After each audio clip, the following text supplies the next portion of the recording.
رب هب لي من الصالحين فبشرناه بغلام حليم فلما بلغ معه السعي قال يا بني إني أرى في المنام أني أذبحك فانظر ماذا ترى قال يا أبت افعل ما تؤمر ستجدني إن شاء الله من الصابرين صدق اللہ العظیم۔ محترم بزرگوں اور بھائیوں، اللہ رب العزت نے سال کے 12 مہینے بنائے ہیں۔ ان عدت الشہور عند اللہ 12 شہرا، بے شک مہینوں کی تعداد 12 ہے۔ ان 12 مہینوں میں سے 4 مہینے اللہ تعالیٰ کے یہاں بہت احترام کے مہینے ہیں، بہت زیادہ اجر و ثواب والے مہینے ہیں۔ وہ 4 مہینے جو اللہ کے یہاں احترام کے مہینے ہیں اور شروع سے ان کا احترام ہوتا چلا آیا ہے، حتیٰ کہ مشرکین اور کافرین بھی ان مہینوں کا اکرام کرتے تھے۔ وہ 4 مہینے یہ ہیں: ذی القعدہ، ذی الحجہ، محرم۔ ایک تو یہ مہینہ جو چل رہا ہے، جو کل سے شروع ہوا ہے، ایک اس سے پہلے مہینہ جو گیا ہے، اور ایک اس کے بعد جو آنے والا مہینہ ہے۔ سال کا پہلا مہینہ، سال کا 11واں مہینہ اور سال کا 12واں مہینہ، اور چوتھا ہے شعبان سے پہلے، یعنی جس مہینے میں شب برات ہوتی ہے اس سے پہلے مہینہ جو آتا ہے، جس کو رجب کہتے ہیں۔ ہمیں یہ اسلامی مہینے کے نام، اسلامی تاریخ معلوم ہونی چاہیے۔ ہماری کتنی ہی عبادت ایسی ہے کہ جن کا تعلق اسلامی مہینوں سے، اسلامی تاریخ سے۔ اگر ہمیں مہینوں کا، تاریخ کا پتہ نہیں ہوگا تو ان عبادتوں کا وقت آئے گا اور ان عبادتوں سے محروم رہ جائیں گے۔ تو بہرحال انہی مبارک مہینوں میں سے ایک مہینہ یہ ہے جو شروع ہوا ہے۔ اس مہینے کی بڑی فضیلت ہے، بالخصوص شروع کے جو 10 دن ہے ان کی بڑی فضیلت ہے۔ 2 عبادتیں ایسی ہیں جو سال میں کبھی نہیں ادا کی جا سکتی، صرف اور صرف ان 10 دنوں کے اندر ہی ادا کی جاتی ہے۔ ایک حج کی عبادت، عظیم الشان عبادت، مکہ، کعبہ، میدان عرفات، مینا، مزدلفہ، سب وہی جگہ ہے پورے سال۔ ان جگہوں میں کوئی پورے سال جاتا رہے، پورے سال رہتا رہے، کوئی اجر و ثواب نہیں۔ حج جو ہوگا وہ ان دنوں میں رہنے سے ہوگا۔ تو کتنی فضیلت کے دن ہیں۔ حدیث پاک کے اندر ہے، ترمذی شریف میں روایت ہے، اللہ کے نبی صلی اللہ علیہ وسلم نے فرمایا کہ اللہ کو ان نیک دنوں کے اندر، ان 10 دنوں کے اندر اللہ تعالیٰ کو نیک عمل بہت زیادہ پسند ہے، بہت زیادہ پسند ہے۔ لہذا ہماری کوشش اور فکر یہ ہونی چاہیے کہ میرے یہ 10 دن نیک اعمال کے ساتھ گزرے، اعمال صالحہ کے ساتھ گزرے، گناہوں سے بچ کر گزرے، کوئی گناہ کا کام نہ ہو۔ کیا نیک اعمال کرنے ہیں؟ حدیث پاک کے اندر آتا ہے کہ ان 9 دنوں میں ایک روزے کا ثواب 1 سال کے روزوں کے برابر ہے۔ موسم آج اچھا ہے اور دن میں اللہ نے جتنی ہمت دی ہے، ایک دن کا روزہ رکھیں گے 1 سال کے روزوں کے برابر۔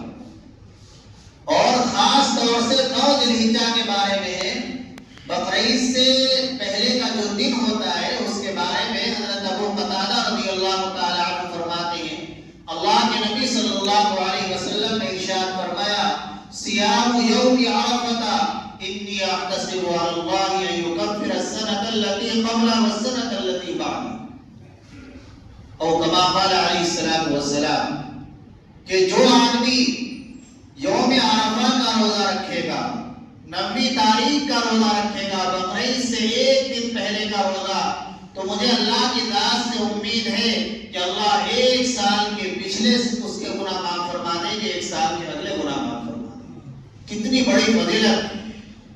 حضرت عبداللہ بن عباس رضی اللہ تعالیٰ عنہ فرماتے ہیں کہ اس سے معلوم ہوتا ہے کہ اس روزہ رکھنے والے کو اللہ تعالیٰ کی طرف سے 1 سال کی زندگی بھی مل جائے گی، جبھی تو ایڈوانس میں گناہ معاف ہو رہے ہیں۔ یہ خوشخبری ہے اس کے لیے۔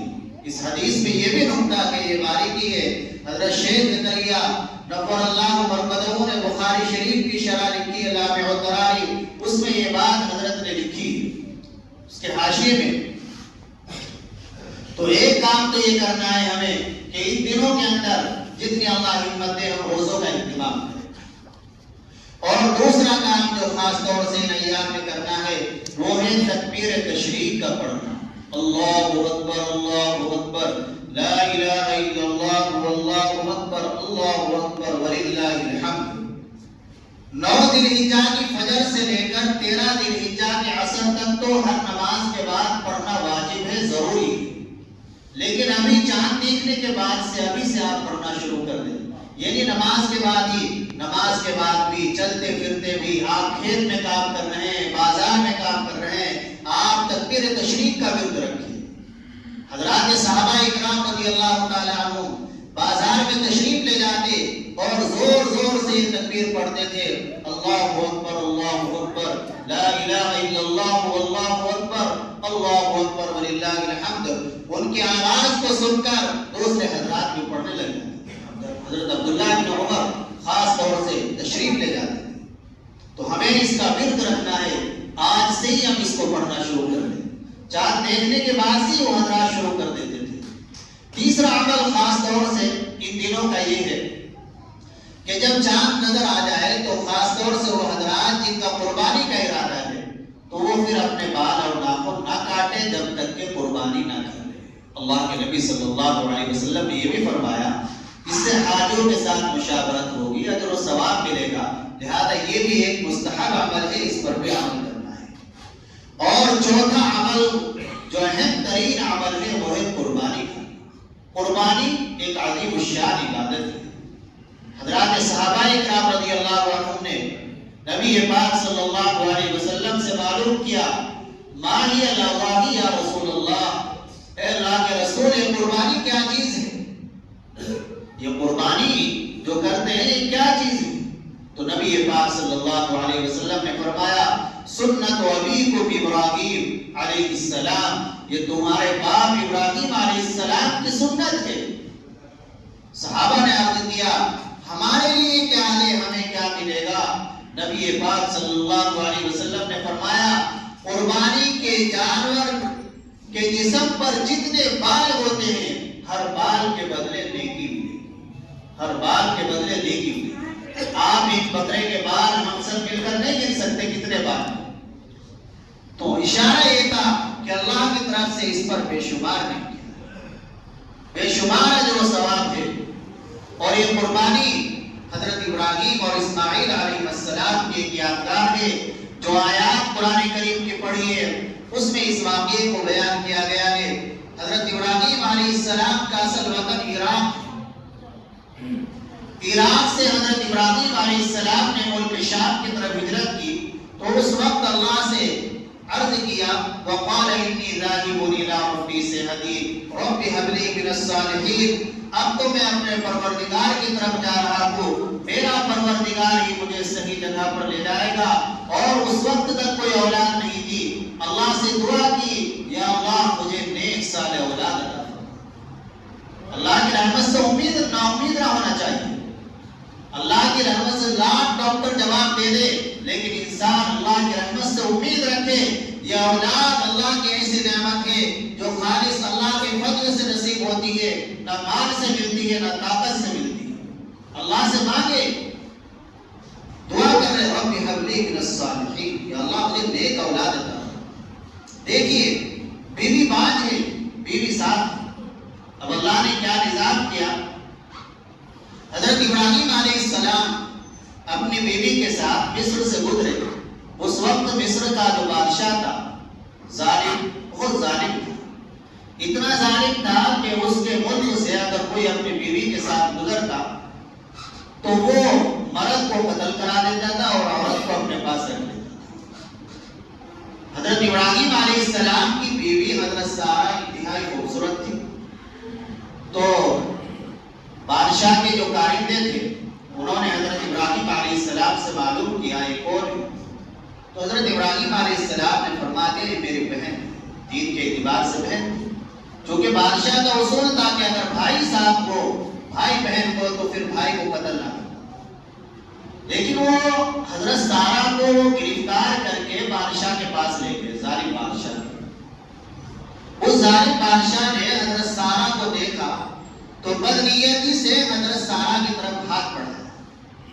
اب وہ تو اللہ کی نیک بندی تھی، اللہ سے دعا کی، یا اللہ تجھے معلوم ہے میں ایک پاک دامن عورت ہوں، آج تک میری طرف میرے شوہر کے علاوہ کسی اور نے نظر اٹھا کر نہیں دیکھا، میرے جسم کو نہیں چھوا، یا اللہ جیسے آج تک تو نے میری عصمت پاک دامنی کی حفاظت کی ہے اور میری عزت کی حفاظت کی ہے، آج بھی میری عزت کی حفاظت کر۔ یہ بات ہمیں اپنے بچوں کو سنانی چاہیے، اللہ ہماری بچوں کی حفاظت فرمائے۔ بچوں کو بتانا چاہیے کہ ہماری ماں نے اور ہماری امت کی خواتین نے، پوری امت کی ماں نے ایسی پاک دامن زندگی گزاری ہے، اللہ کی طرف رجوع کیا ہے تو اللہ نے ان کی کیسی حفاظت کی، جیسے ہی دعا کی وہ بادشاہ غشی کھا کر زمین پر گر گیا اپنے تخت سے، اور ایسے ہو گیا جیسے مرے گا۔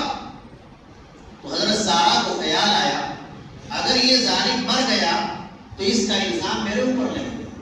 پھر اللہ سے دعا کی کہ یا اللہ اس کو ٹھیک کر دے، پھر ٹھیک ہو گیا، پھر تخت پر بیٹھا، پھر وہی نیت سے ہاتھ بڑھائے، پھر وہی حال ہوا۔ 3 مرتبہ بادشاہ زمین پر گرتا رہا جیسے ہی وہی نیت سے ہاتھ۔ آج بھی اللہ وہی ہے، اللہ کی طاقت وہی ہے، بدلے ہیں تو ہم بدلے ہیں، اللہ نہیں بدلے۔ آج بھی ہمارا یقین وہی ہو تو ہمارے ساتھ اللہ کی مدد آتی ہے۔ ایسے واقعات ابھی آپ نے دیکھا 4 دن پہلے کیا واقعہ پیش آیا، ایک حاجی سچے دل سے یقین کے ساتھ حج پر جا رہا ہے، کچھ کاغذوں میں کمی آئی، لیبیا کا حاجی ہے، کاغذوں میں کمی، اسے روک لیا گیا، جہاز اڑا، وہ بڑے اطمینان سے سکون سے کہہ رہا میرے بغیر جہاز جا ہی نہیں سکتا۔ 2-3 مرتبہ جہاز واپس آیا، پائلٹ نے یہ کہا کہ جب تک وہ عامر نہیں بیٹھے گا میں جہاز نہیں اڑاؤں گا۔ اللہ پر یقین ایسا ہونا چاہیے۔ اب بادشاہ سمجھ گیا کہ کوئی عام عورت نہیں ہے، دل میں بڑی عقیدت بیٹھ گئی، تو ظاہر میں تو یہ کہا کہ کس شیطان کو میرے پاس لے آئے، یہاں سے لے جاؤ، لیکن دل میں عظمت بیٹھ چکی تھی، اور اتنی عظمت بیٹھی کہ بادشاہ کی ایک بیٹی تھی جس کا نام ہاجرہ تھا، ہاجر، وہ اس خاتون کو حضرت سارہ کو دیتی سے اپنے پاس رکھو، اپنی بیٹی شہزادی ہے حضرت تھا۔ اب حضرت سارہ گئی تھی اکیلی، لیکن واپس ایک لڑکی کو اپنے ساتھ لے گئی، وہ بڑی ہو گئی، دل میں اللہ نے خیال ڈالا کہ میں تو بانجھ ہوں، میرے یہاں اولاد نہیں ہو رہی، اللہ کا نظام ہے، رب ہب لی من الصالحین۔ جب اللہ سے دعا کی کہ اللہ کیسے دعا کو پورا کر رہے ہیں، خود دل میں خیال آیا کہ میں اس لڑکی کی شادی کر دوں، حضرت ابراہیم سے ہو سکتا ہے اللہ تعالیٰ اولاد۔ چنانچہ شادی ہوئی، نکاح ہوا، اور نکاح کے بعد اولاد ہو، حضرت اسماعیل علیہ السلام پیدا۔ اب بہرحال عورتیں ہیں، اب شرم آنے لگی، میں اتنی عمر کی، میرے یہاں اولاد نہیں ہوئی، کل کی بچی اس کے یہاں اولاد ہو گئی، تو آپس میں ذرا کھٹپٹ رہے۔ پھر اللہ کی طرف سے اس کا بھی نظام یہ ہوا، اب حضرت ابراہیم علیہ السلام کی آزمائش آتی اور اللہ کا حکم آتا ہے، اے ابراہیم تم اپنے بچے کو اور اپنی اس نئی بیوی کو، اپنی اس چھوٹی بیوی کو مکہ مکرمہ لے کر چلو اور وہاں چھوڑ کر آ جاؤ۔ چنانچہ حضرت ابراہیم علیہ السلام اپنی بیوی حضرت ہاجرہ اور اسماعیل علیہ السلام کو لے کر مکہ مکرمہ پہنچے۔ اس وقت وہاں کوئی آبادی نہیں اور کچھ کھجوریں تھی، پانی تھا، وہ سب حضرت ہاجرہ کے حوالے کر کے وہاں سے رخصت ہونے لگے، آنکھوں سے آنسو جاری تھے۔ آپ سوچئے بڑھاپے میں ایک بچہ ہے، اسی کو چھوڑ کر جا رہے ہیں اللہ کے حکم کے ساتھ۔ حضرت ابراہیم علیہ السلام کی بہت آزمائشیں آئی، لیکن اللہ ہر امتحان میں ان کو کامیاب کرتے رہے۔ اللہ نے خود بیان فرمایا ہے، وَإِذِ ابْتَلَىٰ إِبْرَاهِيمَ رَبُّهُ بِكَلِمَاتٍ کی آزمائشیں کی وہ ہر آزمائش میں کامیاب ہوتے چلے. اللہ نے ان کو کامیاب کیا. تو جب وہاں چھوڑ کر جا رہے تھے تو حضرت ہاجرہ نے کہا کہ آپ ہمیں جنگل بیابان میں چھوڑ کر جا رہے ہیں, یہاں نہ کوئی انسان نظر آتا ہے, نہ کوئی کھانے پینے کی چیز دور دور تک نظر آ رہی ہے, کیا آپ نے اللہ نے آپ کو یہ حکم دیا ہے؟ تو حضرت ابراہیم علیہ السلام نے کہا نعم, کہ ہاں مجھے اللہ کا یہ حکم ہے, میں تمہیں یہاں چھوڑوں. تو وہ بھی پیغمبر کے ساتھ رہ چکی تھی, ایک ظالم کی بیٹی, لیکن جب پیغمبر کی صحبت میں رہی تو کیسی بدلی, کہتی ہے اذا لا یضیعنا, اگر اللہ کا حکم ہے تو اللہ ہمیں ضائع نہیں کرے گا, اللہ ہماری حفاظت کرے گا. چنانچہ پانی ختم ہو گیا, کھجوریں ختم ہو گئی, پانی کی تلاش میں نکلی, پانی کا بھی اللہ نے انتظام کر دیا کہ اللہ نے وہاں سے زمزم جاری کر دیا جو قیامت تک جاری رہے گا, قیامت تک. اور جو کام انہوں نے کیے ان سب کو اللہ تعالیٰ کو ان کی ادا اتنی پسند آئی کہ اس کو حج کا عمرے کا جز بنا دیا. خیر حضرت اسماعیل علیہ السلام بڑے ہو گئے, 13 سال کی عمر تقریباً ہو گئی. بعد مفسرین نے لکھا ہے پھر اللہ کی طرف سے خواب میں دکھایا جاتا ہے کہ میں اپنے بیٹے کو ذبح کر رہا ہوں. ذبح کر دیا یہ نہیں دکھایا گیا, ذبح کر رہا ہوں. نبی کا جو خواب ہوتا ہے وہ بھی وحی کے درجے میں ہوتا ہے. تو حضرت ابراہیم علیہ السلام نے اپنے بیٹے سے کہا اے یا بنی انی ارا فی المنام انی اذبحک فانظر ماذا تری, اے میرے بیٹا میں دیکھ رہا ہوں تجھے خواب میں کہ میں تجھے ذبح کر رہا ہوں, تیری کیا رائے ہے؟ اب وہ بھی پیغمبر کے بیٹے تھے, فوراً جواب دیا یا ابت افعل ما تؤمر ستجدنی انشاءاللہ من الصابرین. ابا جان آپ کو جس چیز کا حکم دیا گیا ہے آپ اس کو کر گزریے, آپ مجھے صبر کرنے والوں میں سے پائیں گے. اللہ کے حکم کو پورا کرنے کے لیے مینا میں پہنچ گئے اور وہاں ذبح کرنے کے لیے لٹا لیا. اندازہ کیجئے ایک باپ اپنے اکلوتے بیٹے کو لٹا رہا ہے, چھری چلا رہا ہے پوری طاقت سے, کیا منظر ہوگا. اللہ کی طرف سے اعلان ہوا قد صدقت الرؤیا انا كذلك نجزي المحسنین, تم نے خواب کو سچا کر دکھایا, خواب کو سچا کر دکھایا اور ہم نیک کام کرنے والوں کو بہترین بدلہ دیتے ہیں. بدلہ یہ کہ اللہ تعالیٰ نے قیامت تک کے لیے مالدار لوگوں پر قربانی کو واجب کر دیا, ایک یادگار بنا.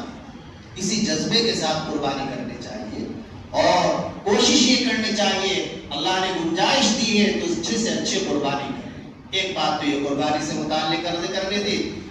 دوسری چیز آج کل ہمارے اندر ہمارے معاشرے میں ایک بہت بڑی برائی سود کی پائی جا رہی ہے. سود انتہائی خطرناک گناہ ہے.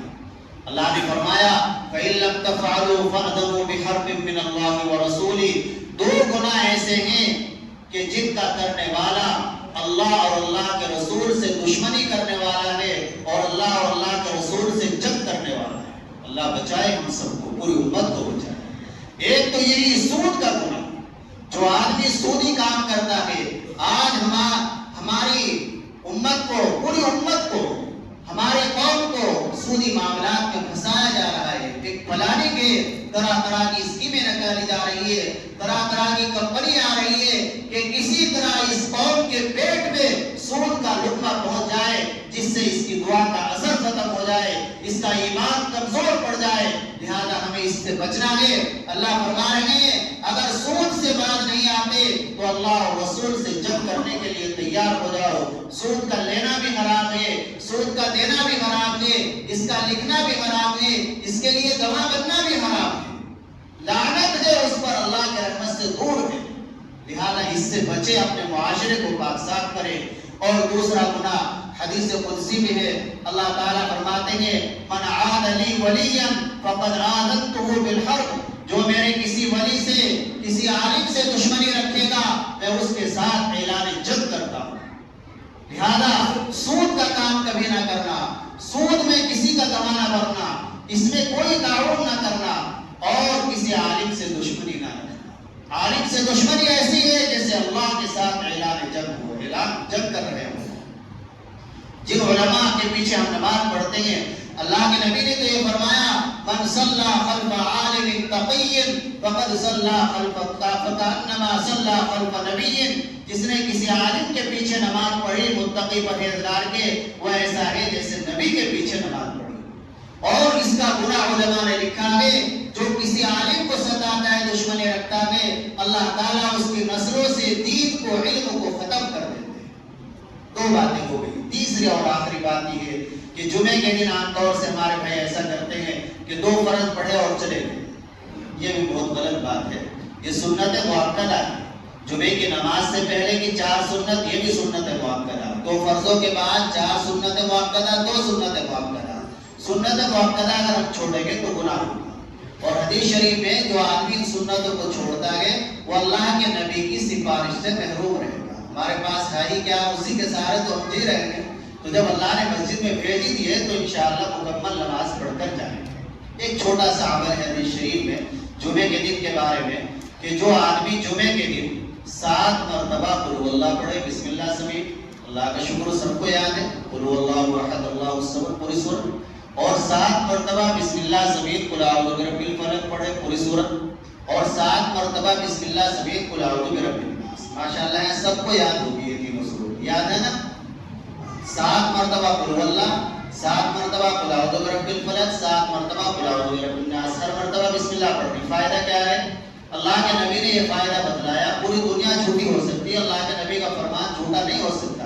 یہ فرمایا اگلے جمعے تک شر سے محفوظ رہو گے، 3 منٹ بھی نہیں لگنے کی اس عمل میں، اور پورے ہفتے کی گارنٹی دے دی اللہ کے نبی صلی اللہ علیہ وسلم نے کہ اگلے جمعے تک شر سے محفوظ رہو۔ انشاءاللہ اس کو بھی اپنی زندگی کا جو عمل معمول بنائیں کہ یہ صورتیں دنوں پڑھا کریں۔ اللہ عمل کی توفیق عطا فرمائے، ہم سنت